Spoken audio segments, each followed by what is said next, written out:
اعوذ باللہ من الشیطان الرجیم، بسم اللہ الرحمن الرحیم۔ السلام علیکم۔ سائنسدانوں اور مسلمانوں کو دونوں کو ایک ایسا سوال ہے جس نے گھما کے رکھا ہوا ہے صدیوں سے، وہ آسمانوں کا مسئلہ ہے۔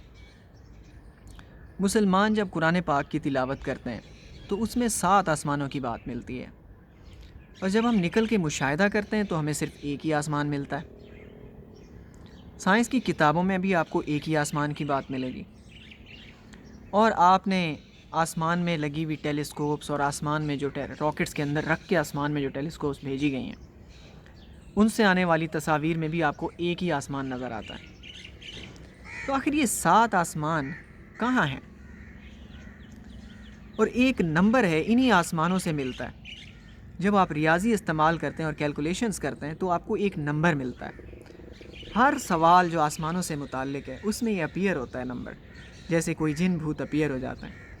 1/137، 1/137 ایک ایسا حیران کن نمبر ہے کہ جب سائنسدان آسمانوں کی کیلکولیشنز کرتے ہیں تو یہ نمبر اس میں اپیئر ہوتا ہے اور حیران کر دیتا ہے۔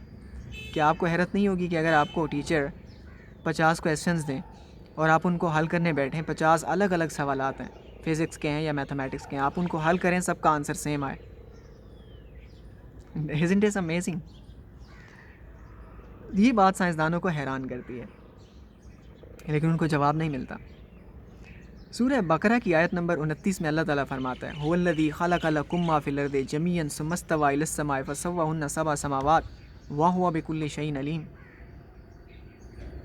اللہ تعالیٰ فرماتا ہے میں نے زمین پر ہر چیز کو تخلیق کیا، خلق لکم ما فی الارض جمیعا، ایوری تھنگ، ثم استوی الی السماء فسواہن 7 سماوات، پھر میں آسمان کی طرف متوجہ ہوا،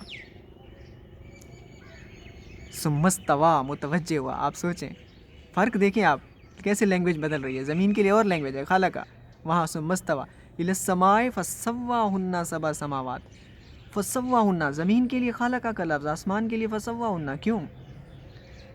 یا اللہ یہ بھی آپ نے بنایا، وہ بھی آپ نے بنایا، ادھر آپ ادھر خلقہ ادھر فسواہن، آخر راز کی بات کیا ہے؟ دونوں کے لیے اتنا الگ الگ لفظ کیوں استعمال ہو رہا ہے؟ فسواہن کیا ہے؟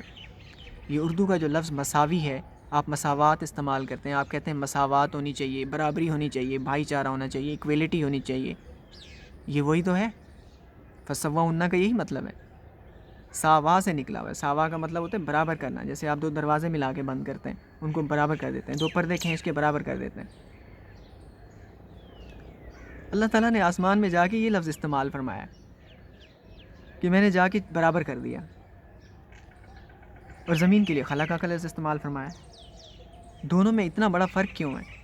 ان 2 لفظوں کا راز جاننا چاہتے ہو؟ بچپن کی ایک کہانی ہے جو آپ نے بھی سن رکھی ہوگی، سب بچوں نے سن رکھی ہوگی، کہ ایک لومڑی تھی، جنگل میں گئی، اس نے انگور دیکھے، انگور اس کو بڑے پسند آئے، دیکھ کے بڑی چھلانگیں ماری، اس نے انگوروں تک پہنچ نہیں سکی، تھک ہار کے کہتی ہے کہ انگور کھٹے ہیں۔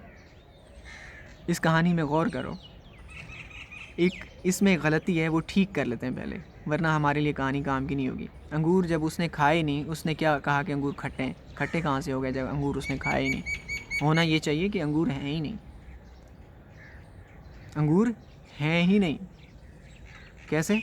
آپ کو بھوک لگی ہے، ٹی وی میں آپ دیکھ رہے ہیں کہ بڑا اچھا کھانا بنا ہوا ہے، کیا وہ آپ کھانا کھا سکتے ہیں؟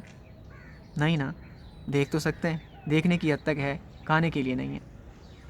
چیزوں کے ہونے میں فرق ہوتا ہے، کبھی کبھار چیزیں ہوتی ہیں، نظر بھی آتی ہیں، لیکن ان کی ہماری زندگی میں کوئی قدر و قیمت نہیں ہوتی، وہ صرف دیکھنے کی حد تک ہوتی ہیں۔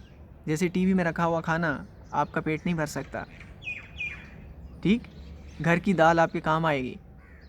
زمین پر بھی یہی مثال ہے، خدا نے ہر چیز کو بنایا، وہ چیز ہمارے لیے، ہم ان کو چھو بھی سکتے ہیں، استعمال بھی کر سکتے ہیں، ان کی زندگی میں ان کی ہماری زندگی میں ویلیو ہے۔ زمین پہ لوہا ہے تو ہمارے کام کا ہے، آسمان میں ہیرا ہے تو ہمارے کام کا نہیں ہے۔ آسمان میں زمین کے سائز، آسمان میں پوری زمین کے کل سائز جتنے بڑے بڑے ہیرے ہیں۔ زمین پر ہم رو رہے ہیں، ہمارے پاس تیل نہیں ہے، ایندھن نہیں ہے۔ آسمان میں کیا ہے؟ جوپیٹر کا ایک مون ہے، اس کو ہم ٹائٹن کہتے ہیں، اس پہ میتھین کے دریا بہتے ہیں، میتھین کی بارش ہوتی ہے، میتھین کے بادل برستے ہیں۔ کیا ہم یہاں لا سکتے ہیں؟ اپنے گاڑی میں ڈال سکتے ہیں اس کو چلانے کے لیے؟ نہیں، دیکھنے کی حد تک ہے۔ تو آسمان میں جو چیزیں ہیں ان سے ہمارے پاس صرف سگنل آتا ہے، بس صرف اشارے آتے ہیں، ہمارا ہاتھ نہیں جاتا، ہمارا میتھ جاتا ہے.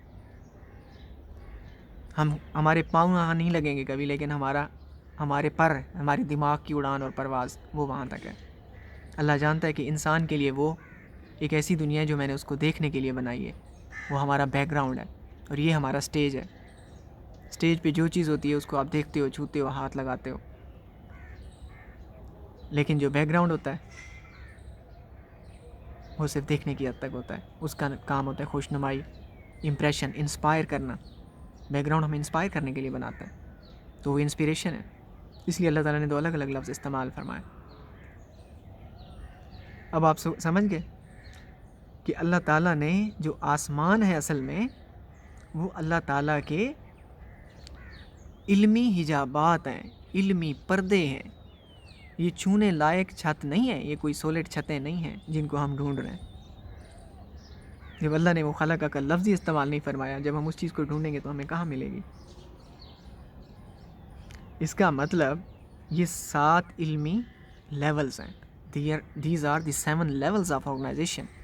اور ہمیں ملتے بھی ہیں. پھر جب ہم اس انداز میں سوچتے ہیں تو ہمیں 7 کے 7 ملتے ہیں. کیسے؟ پہلا level of organisation solar system. Solar system کو دیکھو، آپ غور کرو.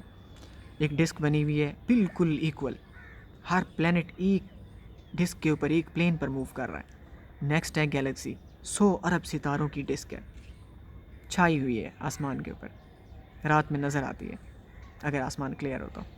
اس کے بعد نیکسٹ لیول آف آرگنائزیشن ہوتا ہے لوکل گروپ. یہ آپ نے نہیں سنا ہوگا، سائنس کی کتاب میں ہوتا ہے. اس کے بعد گیلیکسیز کا اور لوکل گروپ ملتے ہیں تو کلسٹر بنتا ہے. اس کے بعد اگلا گنتے جاؤ، اس کے بعد اگلا کلسٹر ملتے ہیں تو فلامنٹ بنتا ہے. گنتے جاؤ، اور پھر اگلا جب فلامنٹ ملتے ہیں تو پھر کاسموس بنتا ہے. یہ مکڑی کے جال کی طرح ہوتا ہے، اس میں گیپس ہوتے ہیں جیسے مکڑی کے جال میں گیپ ہوتے ہیں. 7 لیول آف آرگنائزیشن ہے: solar system, local group, solar system, galaxy, local group, cluster, supercluster اور فلامنٹ اور کاسموس. ٹوٹل 7 گروپ ہیں. Thanks for watching. اللہ حافظ.